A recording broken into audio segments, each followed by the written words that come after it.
অন্যায়ভাবে এইটুকু জমি নিয়ে নিলেন, মাটি নিয়ে নিলেন।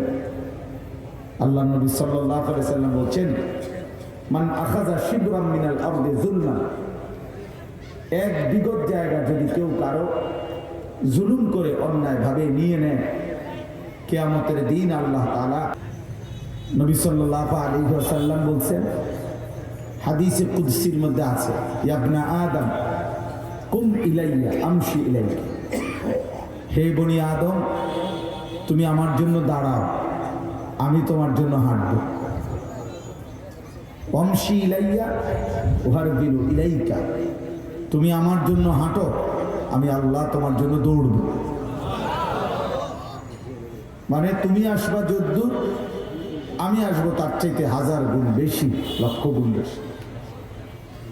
এই জন্য কোরআনুল কারীমের মধ্যে আল্লাহ তাআলা বলছেন, আমার ইমানদার বান্দাদেরকে মজমার মধ্যে, মজলিসের মধ্যে আমার কথা শুনবার জন্য তুমি জায়গা ছেড়ে দাও। আল্লাহ বলছেন যে তুমি আমার বান্দার জন্য একটু জায়গা ছেড়ে দাও, আমি আল্লাহ তোমার দিল প্রশস্ত করে দেব। ইযা কিলা লাকুম তাফাসসাহু ফিল মাজালিস ফাফসাহু ইয়াফসাহিল্লাহু লাকুম, তোমাদেরকে যখন বলা হয় মজলিসের মধ্যে জায়গা ছেড়ে দিতে,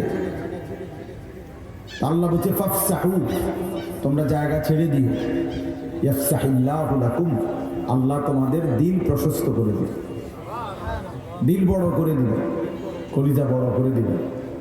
তখন আরো অনেক কিছু দুনিয়া ছেড়ে দিতে মন চায়। আল্লাহ দয়া করে, কারো অন্তর যদি আল্লাহ প্রশস্ত করে দেয়, তখন 3টা নিয়ামত তার অর্জন হয়।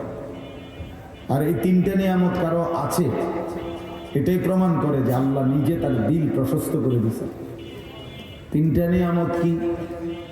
1 নাম্বার হলো এই দুনিয়ার প্রতি তার আগ্রহ কমে যায়। 2 নাম্বার হলো আখিরাতের প্রতি আগ্রহ, ঝোঁক বেড়ে যায়।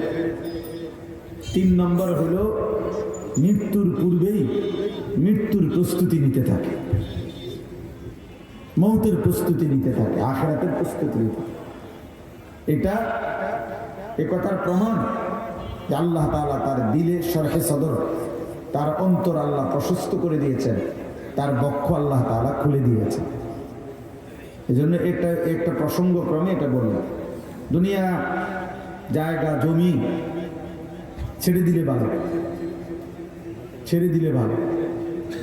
এই 1 বিগত জায়গা, 1 হাত জায়গা, অল্প একটু জায়গা দিলে আপন জনের হয়তো রাস্তার হয়ে যেত, আপন চাচা, আপন ভাতিজা,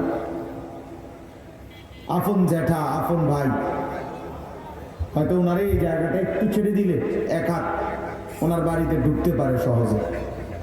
অনেক ডাকাত আছে, এমন শক্ত ডাকাত, সে প্রয়োজনে অন্য জায়গায় 10 লাখ টাকা ছাড়া দিয়ে যাবে, কিন্তু হ্যাঁ দিত না। দিবেন না কারা? বলছি দিতাম না, এই জন্য দিতাম না, কোনো কারণ নেই। বলছি দিব না, কইছি দিব না, বলছি রে কার দিবা। অথচ 1 বিগত জায়গা দুনিয়াতে এমনি ছেড়ে দিতে হবে। এইটুকু জায়গা ছেড়ে দিলে সমস্যা নেই, আল্লাহর জন্য ছেড়ে দেয়, আখিরাতের আশায় ছেড়ে দেয়, নেকির আশায় ছেড়ে দেয়। এই জন্য এটাও সবক যে আল্লাহর জন্য দুনিয়া ছেড়ে দিলে, ন্যায্য পাওনাও যদি কেউ ছেড়ে দেয়, আল্লাহ তাকে অনেক দেয়, আল্লাহ তার দিল বড় করে দেয়, আল্লাহ তার অন্তর প্রশস্ত করে দেয়, আল্লাহ তাআলা তাকে আখিরাতের ইবাদতের নূর দান করে। অন্যায়ভাবে কারো 1 বিঘত সম্পদ জুলুম করে, কৌশল করে, লুকোচুরি করে, বেচারা হয়তো বুঝে নাই, আপনি কাগজপত্র নয়সই করিয়া, আপনি চালাক, আপনি দুষ্ট মানুষ, এই জন্য কৌশল করিয়া এই যে কাগজ আমার, হ্যাঁ হয়তো কাগজ আপনি বানায় নিছেন, আর যে আপনি জানেন এটা তা আপনার না। অন্যায়ভাবে এইটুকু জমি নিয়ে নিলেন, মাটি নিয়ে নিলেন। আল্লাহ নবী সাল্লাল্লাহু আলাইহি সাল্লাম বলছেন, মান আখাযা শিবরাম মিনাল আরদি যুলমান, 1 বিগত জায়গা যদি কেউ কারো জুলুম করে অন্যায়ভাবে নিয়ে নেয়, কিয়ামতের দিন আল্লাহ তাআলা সাতবক জমিনের মাটি সব ওই নাফরমানের কাঁধে তুলে দিবে।